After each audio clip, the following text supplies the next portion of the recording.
ನೋಡಿದಾರಂತ rules. ಆ ಕಾನೂನು ಇದೆಯಂತ, ಅದು ಯಡಿಯೂರಪ್ಪರಿಗೆ ಗೊತ್ತಂತ. ಹಿರಿಯರು ರೆಸ್ಪೆಕ್ಟ್ ಕೊಡ್ತೀವಿ, ರಾಜ್ಯವನ್ನು ಆಳಿದವರು. ಇಷ್ಟು ದಿವಸಕ್ಕೆ ಕನ್ನಡಿಗರಿಗೆ ಮೋಸ ಮಾಡಿದವರೇ ಅವರು. ಸೊ ನಾನು ಅದನ್ನು ಟೀಕಾ ಟಿಪ್ಪಣಿ ಮಾಡೋದಕ್ಕೆ ಹೋಗೋದಿಲ್ಲ. BJP ಆ್ಯಂಡ್ ಗ್ಯಾಂಗ್ ಏನು ವಿಚಾರ ಅಂತ ಹೇಳಿದರೆ, ಅವರಿಗೆ ಇಲ್ಲಿ ಬೆವರು ಸುರಿಸಿ ಟ್ಯಾಕ್ಸ್ ಕಲೆಕ್ಟ್ ಮಾಡ್ತಾರಲ್ಲ, ಅದ್ರ ಬಗ್ಗೆ ಧ್ವನಿ ಎತ್ತಬೇಕು ಅಂದರೆ ಮಾಡೋದಿಲ್ಲ. ಹೈಯೆಸ್ಟ್ ಟ್ಯಾಕ್ಸ್, ಸೆಕೆಂಡ್ ಹೈಯೆಸ್ಟ್ ನಮ್ಮ ರಾಜ್ಯ ಕೊಡ್ತಾ ಇರೋದು.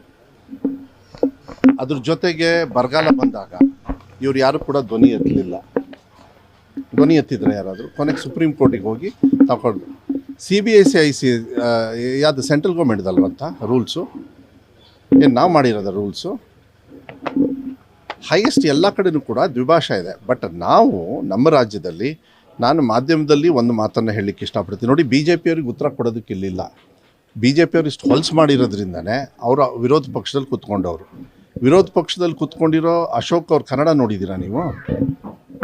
ನಮ್ಮ ಎಂಥದ್ದು ಶೋಭಾ ಕಾರಂಜ್ಲೆ ಭಾಳ ಒಳ್ಳೆ ಕಾಮೆಂಟ್ ಮಾಡಿದ್ದಾರೆ. ಏನಂತ, ಇವರಿಗೆ ಬುದ್ಧಿನೇ ಇಲ್ಲ ಏನೋ, ಎಂಥದ್ದು ಶಿಕ್ಷಣ ಸಚಿವರೇ ಶಿಕ್ಷಣನೇ ಇಲ್ಲ ಅಂತ ಹೇಳಿ. ಅವ್ರು ಹಿಂದಿ ಕೇಳಿದ್ದೀರಾ ನೀವು? ಅವ್ರು ಹೋಗಿ ಡೆಲ್ಲಿಗೆ ಹೋಗಿ ಹಿಂದಿ ಮಾತಾಡಿದಾರಲ್ಲ, ಎಷ್ಟೋ ಜನರು ಕಾಮೆಂಟ್ ಮಾಡಿದ್ದಾರೆ ಸೋಷಿಯಲ್ ಮೀಡಿಯಾದಲ್ಲಿ. ಮೋಸ್ಟ್ಲಿ ಮಧುರ್ ಇವರು ಮಾತಾಡಿರೋದು ನೋಡೇ ಚೇಂಜ್ ಮಾಡಿರ್ಬೇಕಂತ. ಅದಕ್ಕಂತೂ ಚೇಂಜ್ ಮಾಡಿಲ್ಲ ನಾನು. ಮಕ್ಕಳ ಭವಿಷ್ಯಕ್ಕೋಸ್ಕರ ಒತ್ತಡ ಎಕ್ಸಾಮ್ದು ಇರ್ತದೆ.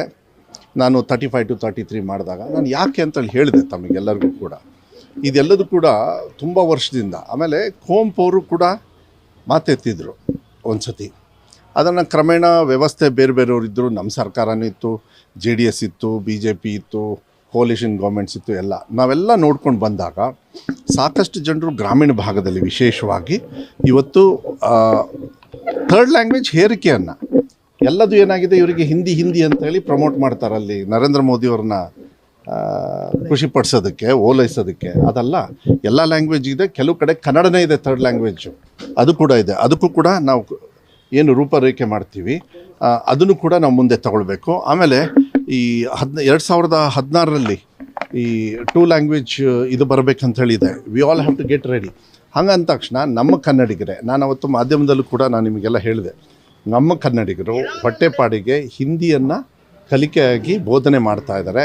ಅವ್ರಿಗೆ ಯಾವುದೇ ಥರದ ತೊಂದರೆ ಆಗಬಾರ್ದು, ಒತ್ತಡ ಇರಬಾರ್ದು, ಗ್ರೇಡಿಂಗ್ ಇರ್ತದೆ ಅನ್ನೋದೊಂದು ಬಿಟ್ಟರೆ ಯಾವುದೇ ಭಾಷೆ ವಿರುದ್ಧ ಅಲ್ವೇ ಅಲ್ಲ. ಹಂಗಾರೆ ಕನ್ನಡನ ಕಲಿಬಾರ್ದು ಅಂಥೇಳಿ ಇವರೆಲ್ಲ ಹೇಳ್ತಾರಂತ.